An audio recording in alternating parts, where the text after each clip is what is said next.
Good morning and welcome to Foundered Money. This is Connor and today I have with me Dave Cordner of Central Belfast Apartments. Now some of you might recognise Dave from Tik Tok because he's kind of taken over that over the last couple of years.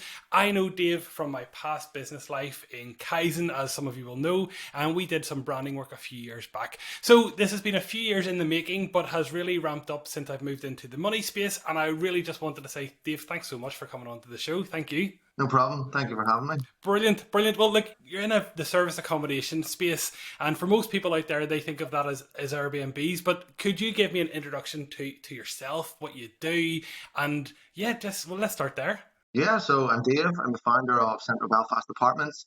We're a property management company based in Belfast. We have about 75 units. I love promoting my city on social media and sort of trying to make it the hottest city in the world to visit. As well as that, I'm an author. My latest book, Short-Term Rental Revolution, got to #1 on Amazon. And then lastly, I'm a coach, so I help people set up and scale Airbnb, service accommodation, short-term rental businesses. Yeah. Brilliant. And how did you get into this? So I was really lucky that whenever I was younger, my mum and dad had a couple of, back then it was called holiday rentals, holiday lets. Yeah. Airbnb didn't exist back then. So I sort of had a bit of a family apprenticeship in there. I was cleaning the toilets and the beds, meeting the guests. So I was just really lucky to sort of grow up in that environment. And then in 2014, I had an opportunity to buy my first one. It went really well. Bought the second one in 2015, and then started managing other people's properties in 2016, and just sort of grew it from there. Once I saw, so my mum and dad were my first clients. They wanted to retire again, and once I saw that I could manage theirs, I thought, well, I'm onto something here. I can manage anyone. So it's really just going from there.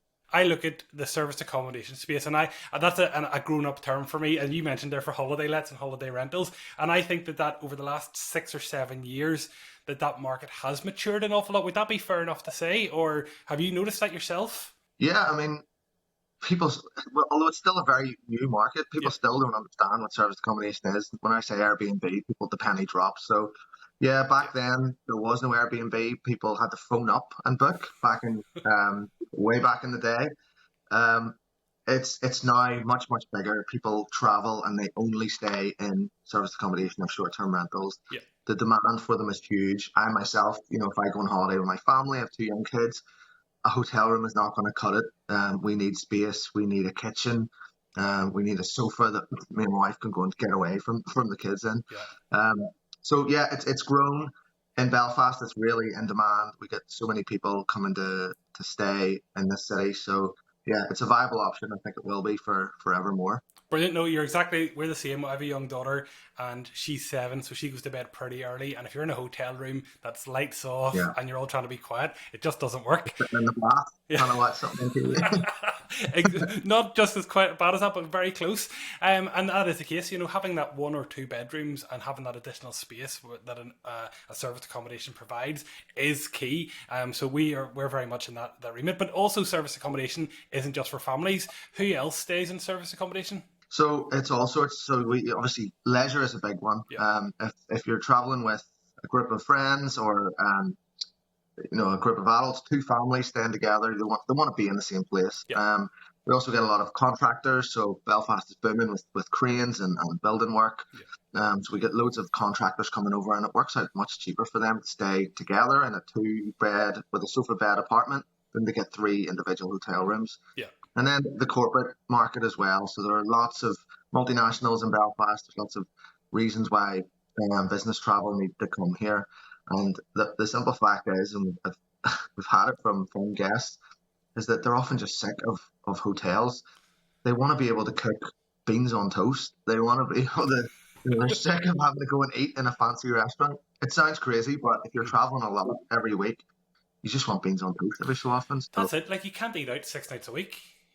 Both from the expense of it, and most people just don't like having that level of food every single night. Yes, it becomes a chore when you get it so often, I guess. Yeah, especially if it's Monday to Friday, you just want to have like some cupboard space. You can just put some snacks and stuff in it. Or like a sofa you can just watch TV on instead of having to lie on the bed to watch it. So Yeah, look, it's just a different option, and it's certainly much more affordable for travelers compared to hotel rooms. And you mentioned to me there that there's a couple of different areas of business that you operate in. So you have your own properties, you manage properties for other people, you provide coaching services, and also now you've got the book that you're an author, a published author. So like, how does that work every single day? What does your day look like? Pretty busy. Um, Probably the job I focus on the most is being a dad. So that all comes first of like trying to get the kids ready, get them to school, pick Hmm. them up, take them, like today I'm going to tennis, I'm going to like football training with them yesterday. So that's the main bulk of my day, and I've designed the business and built the business to facilitate my lifestyle, not the other way around. So I mean, the book took about a year to write. Um, on and off. I was full of enthusiasm at the start, as we all are with new things, and then it waned over after a while. And I was sitting lying awake at night thinking, I've had that book written, and no one cares, no one gives a shit because it's not published yet. So I had to really dedicate my time and force myself to do it. The coaching, I sort of, it's something I really enjoy, helping people to get started. I remember when I started, and Yeah. you have these sort of fears and anxieties and just these concerns, and it can be a really lonely place to run these businesses. So I focus on that mainly during the day. I run some strategy calls and coaching calls, Yeah. and then once a month, I've got an academy where I meet with a group coaching group who are all at the starting point of their journey, and that's really exciting. What I'm really lucky at in Central Belfast Apartments is I've got such an absolute rock star team within the business who allow me to go and make social media content, drinking Guinness around Belfast, showcasing bars and restaurants and things to do in the city. Yeah. So really, really grateful for them and everything that they allow me to do. They do the bulk of the work in the business. You mentioned there a really great point, because I think a lot of entrepreneurs fall into the trap of working too hard and they get all encompassed and consumed by the business. And that's not to say that you don't work hard, because I know for a fact you work very, very hard, but you've built the business around your life. And do you think that then serviced accommodation allows that? Or, is it a mixture of being dedicated and focused on doing this, but also building the team that affords you to do this, and also then building the business on the side as well? Or is it all of the above? No, it's either or. So it does depend on what you want. Yeah. So you can run a couple of service departments and set up cleaners, maintenance and stuff, and you can run this business from anywhere in the world. You can run it remotely. It's going to make you money while you're asleep. You're going to wake Yeah. up in the morning and there's going to be bookings in that you've done nothing for, but that is real money. If you can systemize it so that you can be anywhere in the world, just telling your cleaners, right, you need to go here, you need to go here, like that is a cool business. That is, in my opinion, that's like the holy grail. A business that makes you money while you're asleep, that you can run from anywhere in the world. You're free. You're geographically and financially free as well. Yeah. If you really want to go for the stars, you're going to come into like a wilderness sort of zone where you're too big to be small, too small to be big. Um, you're going to have leveraged so much out that you're not going to have much left for yourself. So you really need to push through that barrier.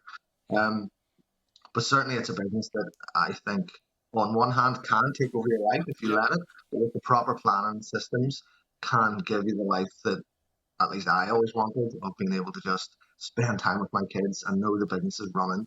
Like I went in this. I was away for a week there at this conference, and the business actually grew without me. It didn't just run; it grew without me because of the team I have in place and because um, they're doing such a good job. So Yeah. yeah, it's an amazing feeling. But it's not a passive income. There's hard work to get you to this stage. Any business, anybody who talks about passive income, I laugh, because true passive income still has to be set up. You have to build that business, you have to grow that business until eventually one day that you can put those processes and Yeah. teams in place to afford that. But once you get to that level of where you are now, or some of your coaching clients, I assume, will get to very, very quickly, they should be able to step back and make this as hands off as possible. Would that be fair enough to say? Or It depends on what they want. So I think for a lot of people, it's a side hustle they want, and yeah, it's a very very good side hustle, but it is certainly not passive income, and it does my head in whenever you see it touted by these gurus that it's passive income. It's not. It's not even a property strategy as such. It's a hospitality business. It's a one room hotel that you're delivering to real guests. It's not like a standard buy to let tenancy where you get one set of tenants in. They could be in for 6 months or a year. You've got these guests in for 2 days and they're gone. You need to get more and more and more. So you need to treat them well. You need to make sure they leave you good reviews and stuff. So you try and treat this as a passive income of just this is just a way to make money. Yeah. It's not going to last very long. I agree completely. Like, there's always hard work in any business entirely. I would say that over the last 10 years, 20 years, that we've had a huge growth of people coming to Belfast. Obviously, you are the guy on TikTok who is promoting Belfast to the nth degree, and I love it. I love our city. Maybe I don't shout about it as much as other people, but we have a great city. We have a great culture here. We have great people here. Do you think that the growth of Belfast as a brand and the growth of Belfast as a city is also contributing to the growth in short-term serviced accommodation? Yeah, but I mean that's the growth of that is happening all over the UK and Okay. well and Europe. Um, the conference I was just at, there was people from France, Spain, Marbella, like all over America. Um, it's a phenomenon. It's a new accommodation Yeah. option that has happened. Certainly in Belfast, yeah, like us, our brand has grown alongside brand Belfast and the tourism scene here. Yeah. Certainly, some of the nightly rates that we can charge here are way in excess of anything in other cities in the UK, for example, Liverpool. Okay. Um, so that's great. It's great for us. It's great for Belfast as well because these businesses, these short-term rentals wouldn't exist if there weren't people coming to stay in them. So Yeah. it just shows the demand for this city. I think Belfast and the brands, and I think that the work that people like yourself are putting in to the service that they're providing is also, investing in that as well and growing that area as well, because people want to just keep coming back to the city then for that reason. I think for me, it's getting people to come in the first place. I Okay. think a lot of people who are coming here, it's the first time, whether that's, there was I can't remember the statistic, but it was a shocking statistic from down south. The amount of people who come up from the Republic of Ireland last year for the first time, and that blows my mind. It's like we're so close, same island, Yeah. but there's that previous history and our reputation. So that's for me the main thing is getting people up here for the first time because once they've been here once, they're gonna go home. They're gonna be our biggest ambassador. They're gonna be shouting about our city. So once people get here, Yeah. once they're gonna, it's gonna increase exponentially, and that is what's happening. And Brilliant. the visitor numbers are really growing rapidly. Very good. No, I completely agree on that. Now, this is a personal finance channel. I talk about personal finance and I also talk about business because that's my background. So, my challenge or my question was always getting you on here to talk about investment opportunities in this area because I look at this as a business, but I also look at this as opportunity for investors as well. How do you make money every day? Well, it's from bookings. Obviously, Yep. bookings are the name of the game. So our guests are what pay everything. So Hmm. if someone's starting out and they're getting one property, like if this is someone in Belfast, for Yep. example, if you go out and get the right property, like I mean, 2 bedroom or bigger, 2 bathrooms, you finish it to a nice, really nice finish. Now, this is another one of the mindset shifts between buy-to-let investor and serviced accommodation, Yep. is it has to be a really good finish, and also the location has to be really bang on. So Okay. something that's really worthy, and guests, a visitor coming to the city would be more than happy and feel very welcoming. Yeah. The income generating potential from a property like that is like 40,000, 50,000 a year. Well, Obviously, you've got your commissions to the booking sites, booking.com and Airbnb. They charge about 15%. Got your cleaning, any maintenance. But other than that, you're pretty lean. yeah. It depends on how much you want to do versus how much you want to systemize out. So Yeah.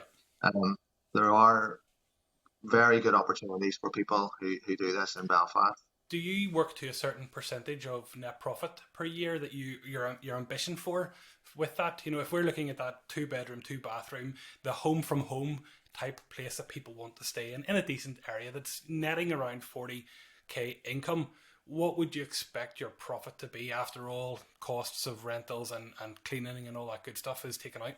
It really depends on how much people want to do. If they want to do the cleaning, Yeah. obviously that's going to save a lot of the Yeah. profit. Again, if they want to get a lot of direct bookings, that's going to save a lot of the commission to the big booking sites. Okay. Um, and another thing to really think about is the length of stay. So if you're doing one night stays, for Mhm. example, there's going to be a lot of changeovers, which means one guest leaving and Yeah. new ones coming. So cleaning the linen, um, and welcome packs or whatever. So that's a real killer. If you can try and encourage longer stays, Okay. so 3 nights plus, especially if you get corporates who are potentially staying 6, 8 weeks. Yeah. So it's hard to give a figure on that I because understand. every property is different. Um, but you're probably looking at costs of around 30, 30%, Okay. 35% of that. And if I was to then challenge you, because I'm looking at this and I'm being completely honest, I'm being purely selfish with asking this question. But if there was this Oracle client, then an Oracle person who manages their own serviced accommodation, would I say then you're looking at corporate 4 weeks, but they're still paying that higher rate? You're going to do the cleaning yourself, and you're going to do the management yourself. Now, I do appreciate that there's ease of use whenever you use Airbnb or another Booking.com or another platform, because they're bringing the work or the customers to you. So you've got all these other challenges of growth if you're doing it yourself. But if you were starting out today, what would you advise one of your participants in the coaching groups to go for? What is that gold medal position for a property today or a customer today? In terms of guests, Yeah, yeah, and guess at this stage. yeah. So what we do is, and I think we do best practice. So in the summer, no one's going to come close to what leisure visitors offer. So Okay. those are the shorter stays. When I say short, I mean like 3 nights in the summer, 3 nights plus. Yeah. They will pay the highest rates. We've got really wealthy Americans coming in here, coming for all sorts of stuff, who just want to stay in the best places in the city centre. Yeah. Once you come into the sort of mid-season, sort of that will be sort of March, April, and then on the other side, sort of September, October, November. Then we focus a lot more on the contractors and the guys who are coming in Monday to Friday, and then they're going home again, Yeah. and we can sell the weekend, and they come in for weeks at a time. So those are great because they fill up your weekdays, and then you Yeah. can still sell the weekends to hospitality and tourism, leisure. Brilliant. Then in the summer, that's when we sort of turn on the tap of the corporate and the longer stays of 2 to 6 weeks, because they will always pay a slightly lower rate, but it's over a longer time. So you've got much less changeover costs. They're much less hassle as well. It's just often just one guy and he's out at work all day. Um, so that's the sort of makeup of the perfect year, really, to Yeah. sort of ensure profitability, less gaps and voids, um, and not having to reduce rates too much and Yeah. just focus on one thing. So it's like a blended approach to the year. No, that's brilliant. That's brilliant. That gives a really good understanding of what a year could look like. I actually what prompted me to speak to you was I saw a very similar situation to one of my own clients here on Foundered, where they're a doctor who wanted to get into short-term rental and serviced accommodation, and they wanted to buy a house in Cushendall. And you shared that the other day on your LinkedIn, and the question they had for me, which I didn't know the answer, was, well, how can they use that property for private means if they are also renting it out? And that, my opinion and my very loose understanding, was that they just reduce their profit for the year. They're just not selling those nights out.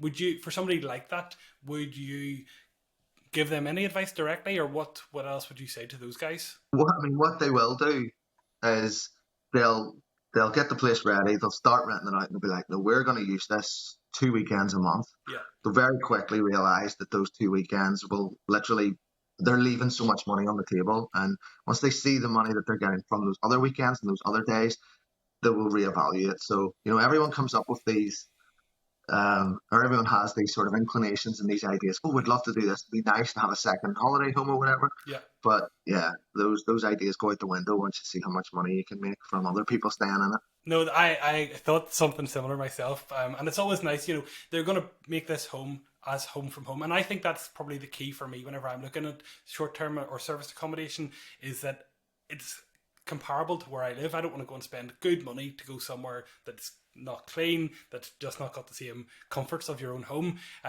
But then on the other side of that, when you're renting it out yourself, you probably want to make a few quid too for doing so. So you will have that trade off between the two of them.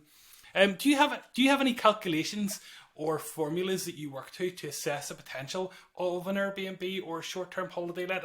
And apologies, I keep going back to Airbnb, but how else? What other channels do people have as well to rent out their service accommodation? Well, there's loads. Oh, So is there? Okay. Booking.com is by far the most popular in Europe and Okay. does, for us anyway, about 60% of our bookings come through there. Wow. Expedia is another massive sort of umbrella group that encompasses hotels.com and Trivago and all these other ones. Google is even getting in on the action with Google Vacation Rentals. And of course, you should always have your own direct booking website where people can book. Hmm. You don't pay any commission effectively. Yeah. In terms of formulas, I actually don't really have one. Okay. What I do sort of focus on is making sure that the property is the right um, is set up right. So the bigger the better. Okay. Generally, I would say. So if you have a room, to go right back to the smallest thing you can get, you're going to be competing with B&Bs, guest houses, Hmm. everything, people's spare room. If you have a one-bedroom apartment, you're going to be competing with every hotel room in the city. Yeah. Once you go up to two-bedroom apartments, you've got a bit more breathing space. If you can put a sofa bed in that, you can sleep even more people. Yeah. Once you go up to a three-bedroom, it's even less competition and up and up. Um, the more bathrooms you can get, the better. Yeah. The more bonuses you can get, like a balcony or underground parking, um, is a bonus as well.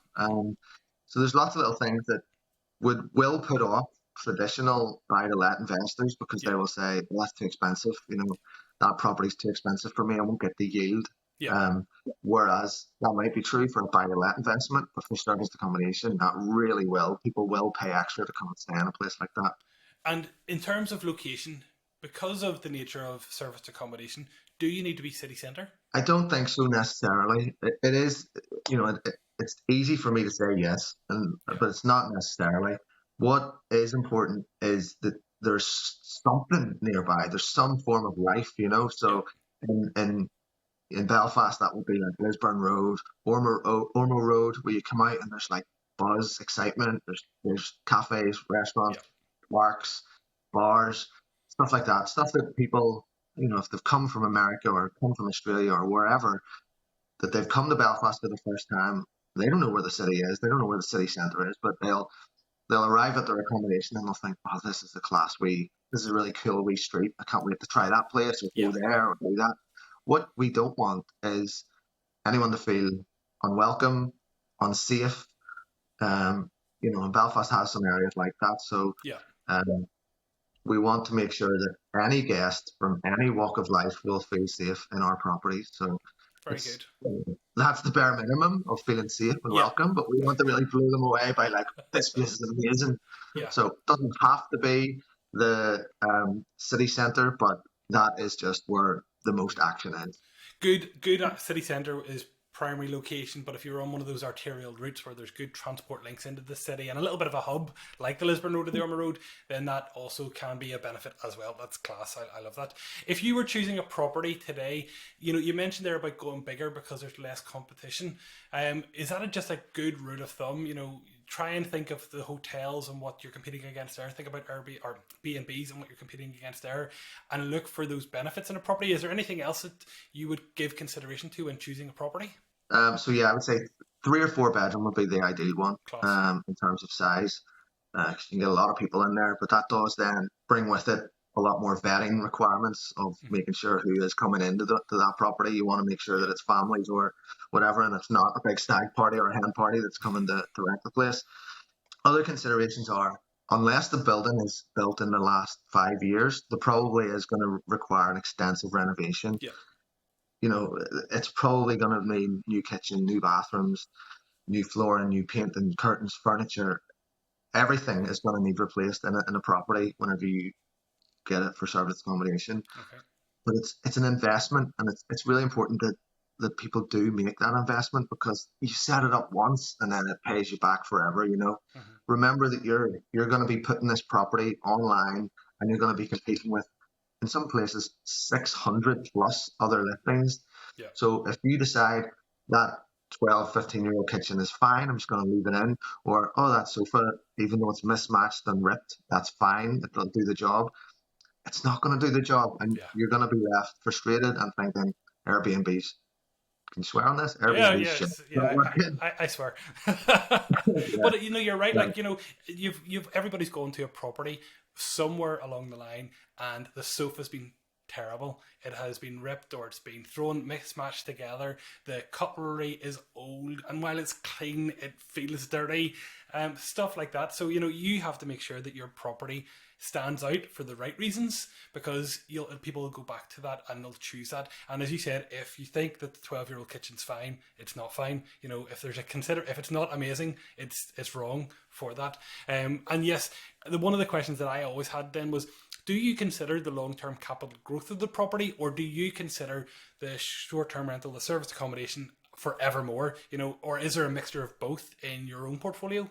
There definitely is a mixture of both. I Okay. mean, once you get a service accommodation property, you're never going to sell it really, because it's going to make you Yeah. some serious dough. So, the capital appreciation is sort of a happy byproduct, but Okay. not something that you really buy it for. Yeah. Certainly, though, whenever you are buying it, if you're going to spend that money and invest and increase the desirability of it, it will become more Mhm. attractive Yeah. and more expensive. But certainly, the main money that you're making from the service accommodation is the cash flow of Yeah. just the bookings. Yeah. And as I'm speaking to you, I'm also thinking maybe this isn't even a thing, but is there a market for service accommodation sales of properties? If you have a book that's showing 80% occupancy, can you sell that property to somebody else as a business on its own right? I believe so, yeah. Okay. I have seen one a couple of years ago going for that, and it achieved phenomenally more than a standard, this is just an apartment sale. It was Yeah. sold as in, this is an Airbnb business. And of course, yeah, if you can show the books, there's proof there of it. But in reality, you don't really sell one because it is doing so well. Yeah. Well, look, you've given me lots of questions here, and the first one that you flagged there is a challenge that I see for most Airbnb and short-term rentals and service accommodation, and that is vetting people, because not everybody's going to come and treat your property like their own, and I'm sure you've got some horror stories. Maybe you can share them, maybe you can't. But what do you do? What do you look out for when it comes to vetting somebody or people coming to your accommodation? Yeah, so you're right, and it's a horrible but sad fact of life that Yeah, everyone who sets up an Airbnb will be stung by this at some stage. yeah, It might happen your first booking, might be a week in, 2 months in, might be a year in, but they're coming for you, and they will get you. So it's about being as proactive and strong as possible. So yeah, there are all different types of people who you don't want in. There's obviously the partiers who'll come and want to just have a big party, don't care about your neighbours. They'll trash the place, potentially, they'll certainly leave a massive mess, and then they'll just go. And you yeah, might have missing keys, broken windows, damaged sofas, drinks spilt everywhere, smoke in the house and the apartment. So you really don't want them, yeah. and pissed off neighbours and pissed off cleaners as well. So you really don't want those. The other type, you can get prostitutes to travel around and book Right. properties, and then they conduct their business from there, which again, some very unhappy cleaners after that, and some not very happy neighbours either. So Yeah, there's so many people who come and try and do this. So it's just really, you need to be careful. What we do is, there's obviously the security deposit, which yeah, is a bit of a blunt instrument, because no matter what um, amount you take, a party can damage a lot more than that amount. So if you take £250 security deposit, someone breaks your sofa, or you know yeah, that security deposit is gone very quickly. But it's a bit of a blunt instrument.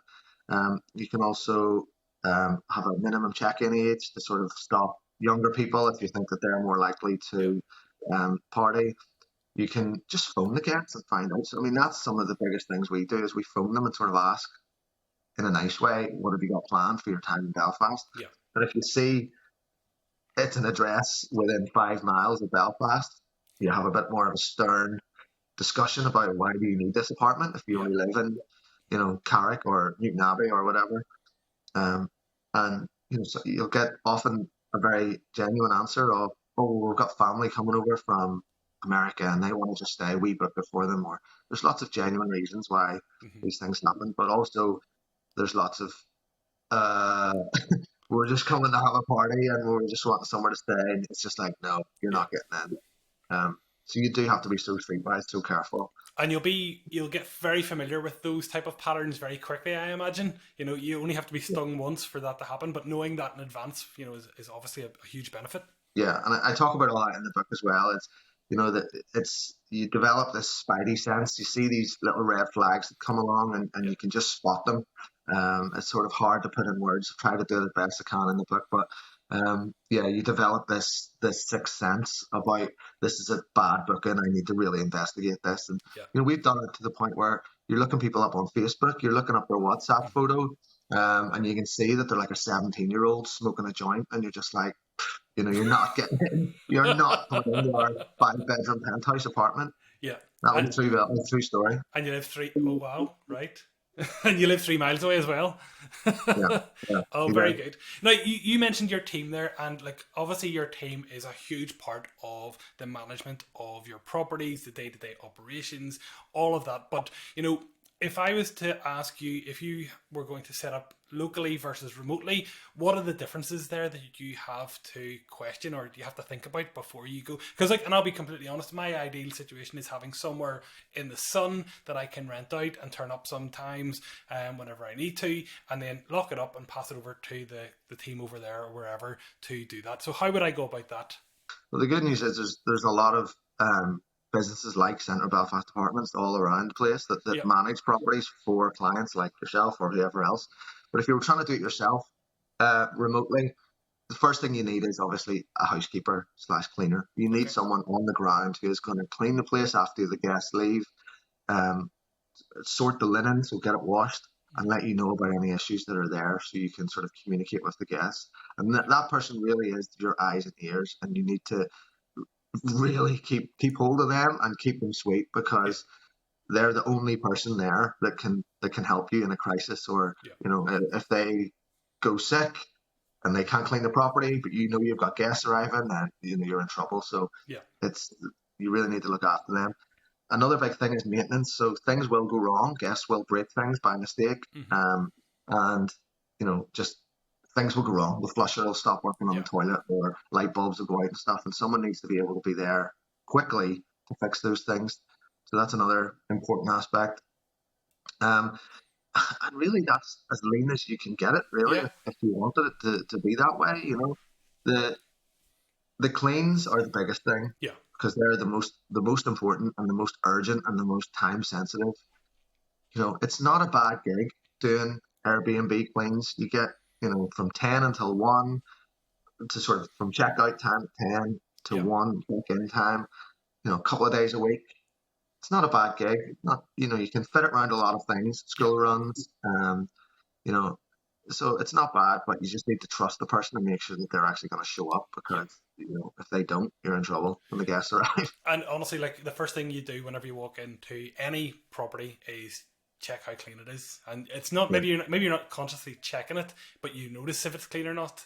yeah, And I always love when an Airbnb or service accommodation has a dishwasher because you can be pretty damn sure that the cutlery is going to be clean or the plates are going to be clean. And that's just a small thing from us walking into places and going, well, this is what we like and this is what we maybe we're a wee bit too freakish when it comes to being clean on properties, but I think a lot of people are like that. No, the dishwasher is a very good one. I'm glad you brought that up actually Yeah. because that's good for clients to think about as well. Mm-hmm. Property owners, get a dishwasher in there. I would rather you have a dishwasher than a washing machine, Yeah. because if there's not one, who wants to do the dishes on their holidays? You're just going to leave them in the sink a lot Yeah. of the time, which is what happens a lot.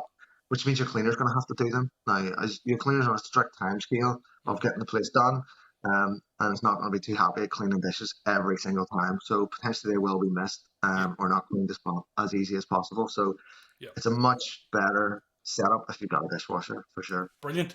So I'm psyched. I want to get involved in service accommodation in Northern Ireland or elsewhere. How would you advise me to start? And if I want to connect with you, how would you go say about doing so as well? Yeah, so if you're wanting to get started, the best thing to do is buy my book and read it all. Yeah. Then connect with me so you can get me on LinkedIn, Dave Cordner, or on Instagram or TikTok, which is just either if you want to see our guest facing stuff, it's Central Belfast Apartments, and if you want to see the sort of tips and tricks for Airbnb service accommodation, it's Airbnb Coach. And if you want to get involved with anything with me directly in terms of coaching, you can just reach out to me through LinkedIn or click the link in any of my bios in the social media platforms. Brilliant. And just for anybody who wants to have a look at the book, it's available on Amazon only at this stage? It's on Amazon. I think it's in a couple of different places, but yeah, on Amazon. So yeah, short-term rental revolution. Brilliant, brilliant. And have you any other finance related questions or advice for people who may be looking at serviced accommodation as an income stream or that might be relevant in this? So one thing that I think a lot of people don't know is with traditional buy-to-let, you can now no longer, well, for the last couple of years, you can no longer offset your mortgage costs Okay. as as taxable. So like Yep. offsetting it, your profit is taxed on the full amount of the rent. You Yep. cannot no longer take off the mortgage.